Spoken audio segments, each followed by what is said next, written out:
Hello everyone welcome to our channel. तो आज class रे आमे फॉरेस्ट गार्ड रो प्रीवियस ईयर क्वेश्चन डिस्कशन करबा। तो गत क्लास रे आमे इंग्लिश रो क्वेश्चन डिस्कशन करथिले जहा कि 25 क्वेश्चन थिला। तो आज आमे ओडिया रो क्वेश्चन डिस्कशन करबा। तो आपनकर फॉरेस्ट गार्ड रो जो शिफ्ट वाइज जो एग्जाम होइथिला तार क्वेश्चन गुडी एठारे आमे डिस्कशन करूछु। तो एटा 24 एप्रिल रो क्वेश्चन अटे। एटा होची फास्ट शिफ्ट। तो देखंतु क्वेश्चन नंबर 26। तो क्वेश्चन स्टार्ट करबा पूर्वरु मु आपण मानकु गोटे इन्फॉर्मेशन देबा को चाहूची। तो जदि आपण माने एहार पीडीएफ पाइबो पई चाहूचंती तेबे हमर डिस्क्रिप्शन बॉक्स रे दिया जायतिबा टेलीग्राम लिंक रे जॉइन हो जांतु। एवं आउ जदि आम चैनल टी को फर्स्ट टाइम पे विजिट करछंती तेबे निहाती सब्सक्राइब कर दियंतु, कारण एठारे आमे डेली क्वेश्चन डिस्कशन करिबा। तो देरी न करी चलंतु स्टार्ट करिबा। Question number 26। तो निम्नलिखित मध्यरु केउटी कन्या शब्दर प्रतिशब्द नुहे। तो एठारे चारोटी ऑप्शन दिया जाइछि। तो एमानक मध्यरु कोटा कन्यार प्रतिशब्द नुहे। तो देखंतु ऑप्शन 1 रे देइछि तनया। तो एटा हेउछि कन्यार प्रतिशब्द। तपरे सुता, दुहिता, तो ये सब होउछि कन्यार गोटे गोटे प्रतिशब्द, किंतु एठारे पचारिछि कोटा कन्यार प्रतिशब्द नुहे। तो संतान होइछि एठारे करेक्ट आंसर, जहा कि कन्यार प्रतिशब्द नुहे। तापर देखंतु क्वेश्चन नंबर 27। तो ओडिया भाषा रे केते प्रकार विशेष्य पद रहिछि। तो ओडिया भाषा रे 5 प्रकार विशेष्य पद रहिछि।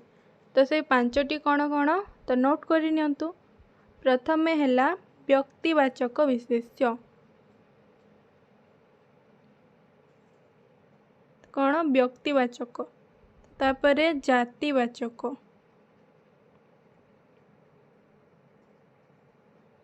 थर्ड नंबर रही वस्तुवाचक,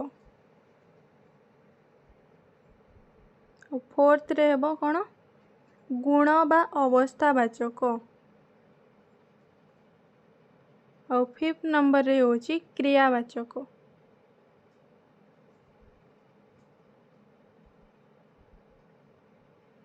तो कौन कौन व्यक्तिवाचक, जातिवाचक, वस्तुवाचक, गुण बा अवस्थावाचक आउ क्रियावाचक।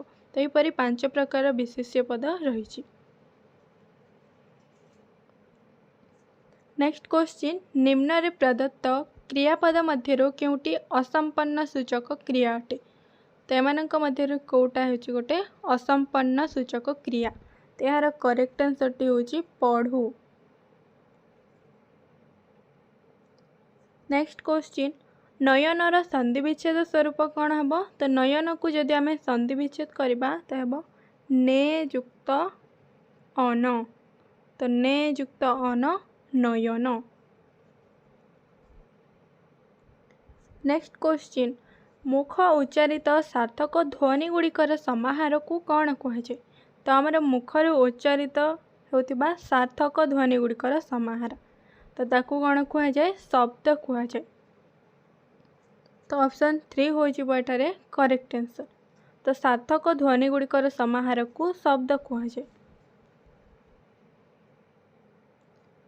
नेक्स्ट क्वेश्चन, तो एठारे विपरीत शब्दर गोटे क्वेश्चन रही। तो प्राप्यर विपरीत कौन हो। प्राप्यर विपरीत होची देय। प्राप्यर विपरीत कौन देय। से पर देखंतु दाता। तो दातार विपरीत कौन हो ग्रहिता। तो दातार विपरीत हो ग्रहिता।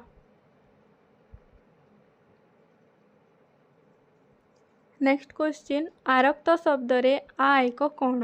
तो आरक्त किपरि गठित होइछि, आ युक्त रक्त।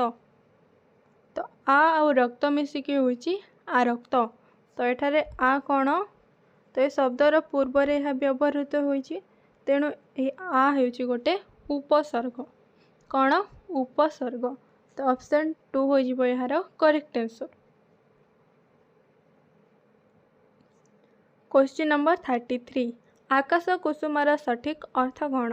तो आकाश कुसुम होछि गोटे रूढ़ी। तो यार अर्थ होछि वृथा स्वप्न।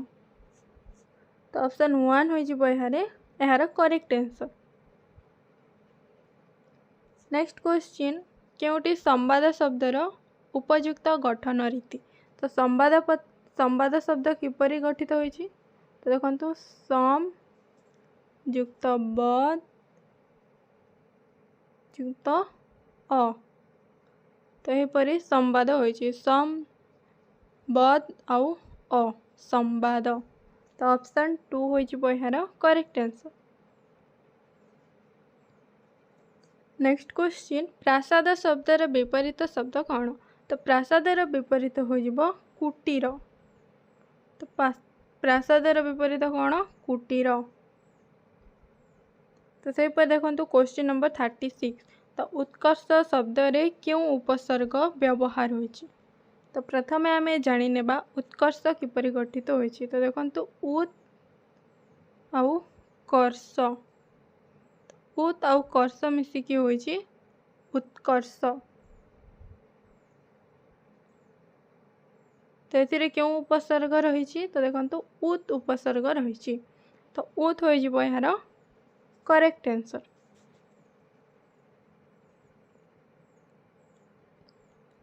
नेक्स्ट क्वेश्चन दोषी शब्दर विपरीत शब्द कौन। तो दोषी विपरीत हो निर्दोष। आउ ए क्वेश्चन टी बारंबार एग्जाम रे रिपीट होउछि। तो यहाँ निहाती मन रखंतु। तो दोषी विपरीत कौन हम निर्दोष। तो निर्दोषी हेब नहीं निर्दोष होउछि करेक्ट। तो सही परी रोगी। तो रोगीर विपरीत कौन हो निरोग। रोगीर विपरीत हो निरोग। तो निरोगी हेब नहीं निरोग होउछि करेक्ट। तापर देखंतु क्वेश्चन नंबर 38 आबुड़ी पड़िबार अर्थ कौन। तो आबुड़ी पड़िबार अर्थ हो न पचारुणु कहिबा माने ऊपर पड़ी कहिबा।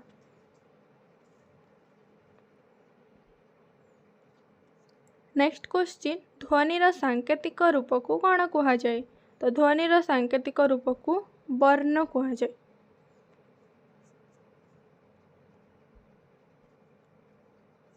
नेक्स्ट क्वेश्चन निम्नलिखित मध्यरु केउटी अमृत शब्दर प्रतिशब्द नुहे। तो कोटा अमृतर प्रतिशब्द नुहे।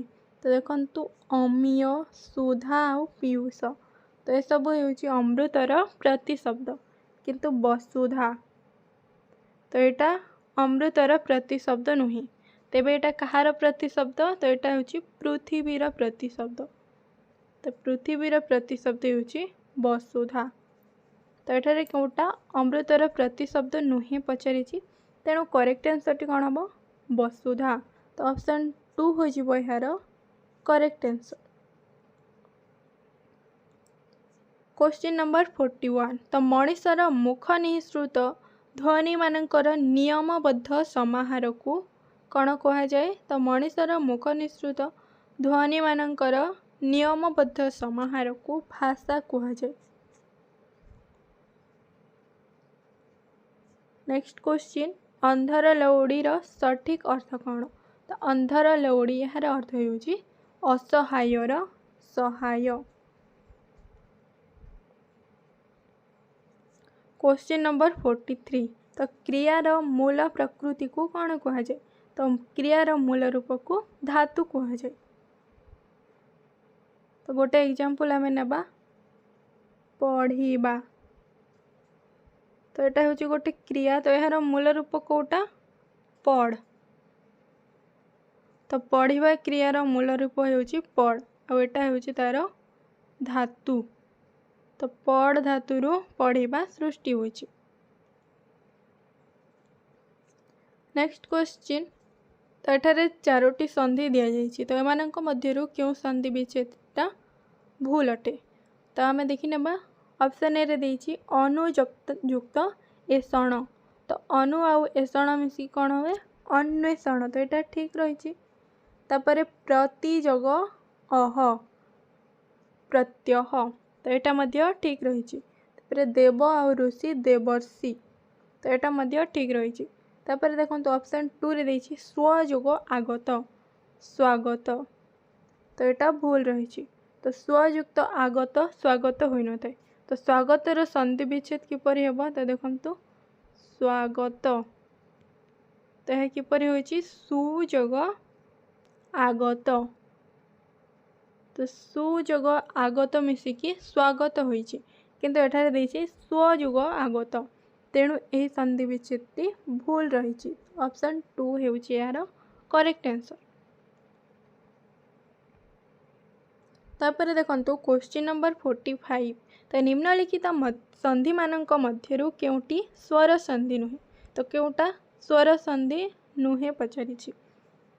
तो स्वर संधि कोटा जहाँकि दुईटी स्वर वर्ण मिसिकी होइथाय।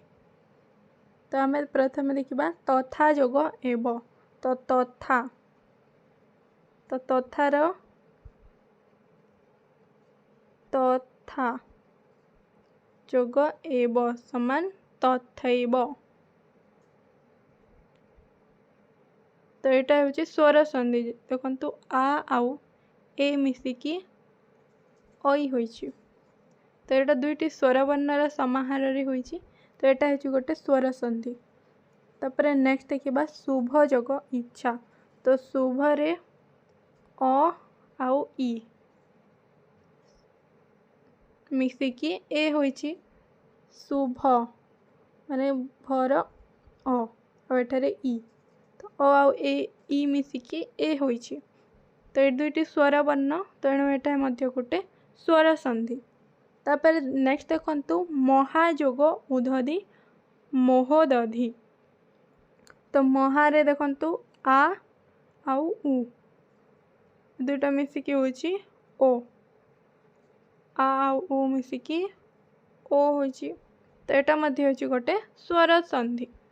तापर देखंतु सत जोग इच्छा सदिच्छा तो यहाँ हूँ गोटे व्यंजन संधि। तो सत तेरे हलंत लगी तो यहाँ व्यंजन वर्ण त आउ ई तो गोटे व्यंजन वर्ण आ गोटे स्वर वर्ण मिसिछि व्यंजन संधि होता है माने एटा स्वर संधि नुहे तेणु करेक्ट आंसर टी होइछि ऑप्शन नंबर 4। क्वेश्चन नंबर 46 तो देह लगा शब्दर अर्थ कौन तो देह लगा शब्दर अर्थ होइछि अति निजर। तो ऑप्शन 1 हो यार करेक्ट आंसर। तापर देखंतु क्वेश्चन नंबर 47 तो आखि रखिबा क्यों श्रेणीभुक्त रूढ़ी अटे तो आखि रखिबा तो रखिबा तो यहाँ हूँ गोटे क्रिया तेणु यहाँ हो क्रियायुक्त रूढ़ी जेहेतु क्रिया रही तेणु यहाँ हूँ गोटे क्रियायुक्त रूढ़ी।